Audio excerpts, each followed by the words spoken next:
যে এই দেশে জেনা, ব্যভিচার, ধর্ষণ দিন দিন বেড়ে চলতেছে। আইয়ামে জাহেলিয়াতের যুগে জেনা ছিল, আইয়ামে জাহেলিয়াতের যুগে ব্যভিচার ছিল, আইয়ামে জাহেলিয়াতের যুগে আমি দেখতে পাই না যে ধর্ষণ ছিল। জেনা কাকে বলে? দুইজনের সমন্বয়ে অন্যায় করছে, ব্যভিচার করছে, জেনা করছে, আমিও রাজি তুমিও রাজি, জিনিসটা হারাম কিন্তু দুইজন করছে, এইটা ছিল জাহেলি যুগে। ব্যভিচার ছিল তাদের মধ্যে। ব্যভিচার মানে কি? বিবাহিত দুইজন, ওই বিবাহিত, তারপরেও দুইজনের মধ্যে আবার সংযোগ করে দুইজন দুইজনের অনৈতিকতার মধ্যে যুক্ত হয়েছে। ব্যভিচার ছিল নারীদেরকে, শিশু বাচ্চাদেরকে হত্যা করা ছিল, নারীদেরকে বেইজ্জত করা ছিল নানানভাবে। কিন্তু ধর্ষণ ছিল এইরকম হাদিসের মধ্যে খুব কম পাওয়া যায়, আমি দেখতে পাই না। অথচ দেখেন আজকে এত আধুনিক হওয়ার পরেও, এত সমাজের আমাদের উৎকর্ষতে স্বাধীন হওয়ার পরেও আজকে আমাদের সমাজে ধর্ষণ বেড়েছে, বাড়ে নাই? এই ধর্ষণ নিয়ে যখন আমরা বলি যে প্রিয় ভাইয়েরা, কোরআনের বিধান আপনারা মেনে বিচার করেন, কোরআনের বিধান অনুযায়ী আসেন না আমরা এই ধর্ষকদের বিচার করি। ধর্ষকের বিচার তো বড় কঠিন বিচার। ধর্ষকের বিচার এরকম না, ধর্ষণ করেছে নিয়ে গেলেন, বিচার করলেন, প্রমাণ হয়ে গেল, ফাঁসি দিয়ে দিলেন, এত শান্তিতে। আল্লাহ বলছেন না, ধর্ষণের আগে ও যে জবরদস্তি করেছে, ডাকাতি করে মেরে নিয়ে গেছে, এর জন্য আগে ওর হাত কাটতে হবে, হয় ডানটা, তারপরে বামটা, অথবা বাম হাত, তারপরে ডান হাত, আগে কেটে মানুষকে দেখাতে হবে সে যে মহিলাটাকে জোর করে নিয়ে গেছে, এই জোর করার শাস্তি আগে দেওয়া হলো। দ্বিতীয় জেনা ব্যভিচারের শাস্তি, যদি দুইজন বিবাহিত পুরুষ হয় তার জন্য কি শাস্তি, যদি অবিবাহিত হয় তার জন্য কি শাস্তি। আল্লাহ বলছেন পাথর মারতে মারতে গলার মধ্যে ফাঁস লাগালাম, রাত্রি 12টায় 1 মিনিটে উনি আগে ইমাম সাহেব তওবা পড়ালো, পড়ায় উনার আরামের মৃত্যু। এত সস্তা নয়। আল্লাহ বলছেন এরকম করে যখন বিচার কার্যকর হবে, সমাজ থেকে জেনা বা বিচার একবারে নির্মূল না হলেও কমতে বাধ্য হবেই হবে, ঠিক কি না? কিন্তু আমরা দেখতে পাই আমাদের সমাজে এক শ্রেণী আছে প্ল্যাকার্ড নিয়ে বিচার চাই, ধর্ষকদের কমাতে চাই, অমুক চাই, তুমুক চাই, নৈতিকতা চাই।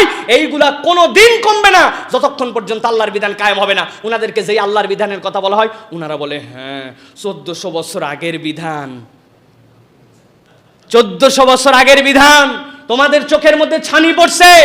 এই সমাজে দেখবেন, আপনি পেপার খুলবেন, পেপারের মধ্যে যেগুলো ছবি দেখতে পাবেন, আমি গতকালকে দেখেছি, নাম বললাম না, বাংলাদেশের প্রথম শ্রেণীর পেপার, বসন্ত আসতেছে এখন, এই বসন্তের ক্ষেত্রে স্মার্ট হন, এমন পোশাক দিছে, এমন ধরনের ছবি দিছে যে ওই ছবির দিকে তাকানো যায় না, ওটার নাম দিয়েছে স্মার্ট পোশাক প্রমোট করতেছে। টিভি খুলেন, টিভির মধ্যে বিজ্ঞাপন আপনি যা দেখবেন সেখানে অন্যায় দেখবেন। মুসলিম বাজারের সামনে যেয়ে দেখেন, নাম বললাম না, কোম্পানির যেগুলা বিজ্ঞাপন দিয়ে বিলবোর্ড লাগানো আছে, ওই বিলবোর্ডের মধ্যে নগ্নতার ছড়াছড়ি দেওয়া আছে। নাটক দেখেন, নাটকের মধ্যে বউ ভাগাতে হবে কেমন করে, কেমন করে প্রেম করতে হবে, কেমন করে পীড়িত করতে হবে, বাপ মারে কেমনে ফাঁকি দিতে হবে, সব জায়গায় জেনা ব্যভিচার করার উৎসাহ। আর সর্বশেষ যাওয়ার পরে বিচার, তারপরে আল্লাহর পক্ষে বলার পরেও উনারা বলে না, এই বিচার তো চলতে পারে না, 1400 বছর আগের বিচার দিলে সারা পৃথিবী আমাদেরকে সি বলবে। আমি বলি যতদিন পর্যন্ত এই মন মানসিকতা চেঞ্জ না হবে, কোনোদিন আমরা আমাদের দেশ থেকে জেনা ব্যভিচার ধর্ষণ নির্মূল করতে পারবো না, পারবো না, পারবো না, ঠিক কি না? এই জন্য প্রিয় ভাইয়েরা, আমাদেরকে সতর্ক হতে হবে। ইমানের দুটা দিক আছে, আপনাদের কাছে বলেছি, পরিষ্কার ইমানদাররা মনে রাখবেন, ইমান চলে যাওয়ার সম্ভাবনা আছে। আল্লাহর বিধান একটা বাস্তবায়ন হচ্ছে না, করা যাচ্ছে না, অথবা এখন পর্যন্ত রূপায়ণ হয় নাই, এটা একটা প্রসঙ্গ, হয় নাই। কিন্তু আপনার ইমানে বিশ্বাস করতে হবে। আমি যখন বলেছি আমানতু বিল্লাহি ওয়া মালাইকাতিহি ওয়া কুতুবিহি, বিশ্বাস করে নিয়েছে আল্লাহর প্রতি, আল্লাহর দেওয়া কিতাবের প্রতি, রসুলের রিসালাতের প্রতি, আপনার মাথায় ধরুক না ধরুক, আপনার ব্রেনে কাজ করুক না করুক, আপনাকে ঈমান নিয়ে মৃত্যুবরণ করতে হবে। দুনিয়ায়, পুরা দুনিয়াতে বাস্তবায়ন না হলেও আমার আল্লাহ যে বিধান কোরআনে দিয়েছেন, অবশ্যই সেটা উত্তম বিশ্বের বিধান, অবশ্যই সেই বিধান দ্বারা সমাজের পরিবর্তন সম্ভব। বাস্তবায়ন হোক বা না হোক, এইটা আপনাকে বিশ্বাস করতে হবে। এইটা বিশ্বাস না করলে আপনার ঈমান থাকবে না, ঠিক কিনা? প্রিয় ভাইয়েরা, আমরা তো দেখতে পাচ্ছি এখন প্রকারান্তরে অনেক বেঈমান তৈরি হয়ে যাচ্ছে। বাস্তবায়ন হচ্ছে না সেটা ভিন্ন জিনিস, প্রকারান্তরে বলেই বসে আল্লাহর বিধান চলে না, আল্লাহর বিধান ব্যাকডেটেড, ওই আমলের বিধান, ওই আমলের বিধান। আমি তো প্রমাণ করলাম ওই আমলেও এটা ছিল না। আমাদের পুরুষরা ধর্ষণ শুনলে তো নিজের কাছে লজ্জা লাগে। ধর্ষণ করে কে? আমাদের দেশের প্রেক্ষাপটে পুরুষ, ঠিক কিনা? হাইরে পুরুষ আমরা আমাদের ইজ্জত আমরা কোথায় নামালাম, আমরা আমাদেরকে কোথায় ফলো করলাম? ধরেন একটা নারী উগ্র পোশাক পরলো, ধরেন একটা নারী ইসলাম মানলো না, ধরেন একটা মানুষ অন্যায় আচরণ করলো, ধরেন সবগুলো এরকম না, রক্ত নিতে গেছে, স্বামীর রক্ত লাগবে, কত দুঃখে সে আছে, সেই মানুষ, সেই মহিলাটাকে ওর কি দোষ? শালীন পোশাক পরে উনি আছেন, তারে ধর্ষণ করলো, ওর কি দোষ? চার্চের মধ্যে গেছে, চার্চের মধ্যে 3 দিন আটকায় রেখে ধর্ষণ করছে, এই রিপোর্ট আছে আমাদের কাছে, আছে না? মাদ্রাসার মধ্যে অন্যায় হয়েছে, রিপোর্ট আছে না? কি দোষ করছে তাহলে? পুরুষ হিসাবে আগে নিজেকে বিবেচনা করেন। এখন আমি ইসলাম মানতেছি কিনা, কেমন মানুষ হলাম আমি, কেমন আদর্শিক মানুষ হলাম আমি, প্রিয় ভাইয়েরা। আর দ্বিতীয় একটা জিনিস, ক্ষমতার ছত্র ছায়ায় এইগুলো আমাদের সর্বকালে হয়ে আসছে সারা পৃথিবীতে। এখন নয়, সেই মুহাম্মদ সাল্লাল্লাহু আলাইহি ওয়াসাল্লামের সময় থেকে ক্ষমতার ছত্র ছায়ায়। মুনাফেক কিভাবে হয়েছে বলেন তো? মক্কায় মুনাফেক ছিল, বুঝেন কথা, বুঝেন আমার। মক্কায় মুনাফেক ছিল। একজন মুনাফেকের নাম বলেন তো? রসুলের মক্কি যুগে একজন মুনাফেক ছিল? একজন মুনাফেক ছিল না মক্কায়। কেন মুনাফেক ছিল না? তখন প্রকাশ্য রসুলের বিরোধিতা, প্রকাশ্য রাজনৈতিক কোনো ইস্যু তখন রাসূলের তৈরি হয় নাই, তখন কেবল দাওয়াত চলতেছে।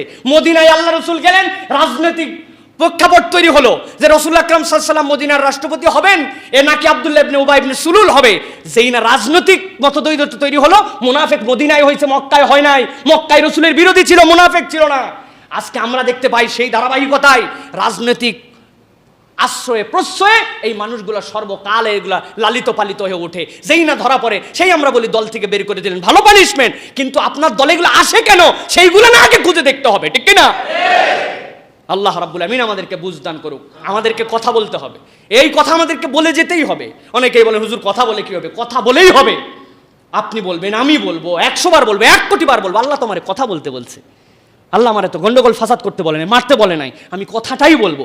আমার এই জায়গার থেকে 1000 লোক শোনে, এইটুকুই বলবো। আরেক জায়গার থেকে বলে, যে যেখান থেকে পারেন কথা বলেন, ইসলামের পক্ষে কথা বলেন এবং নিজেদেরকে শুধরান। পুরুষরা শুধরান, আগে নিজেরা শুধরান, নিজেদের আত্মাকে ঠিক করেন, আর বিবাহকে সহজ করেন।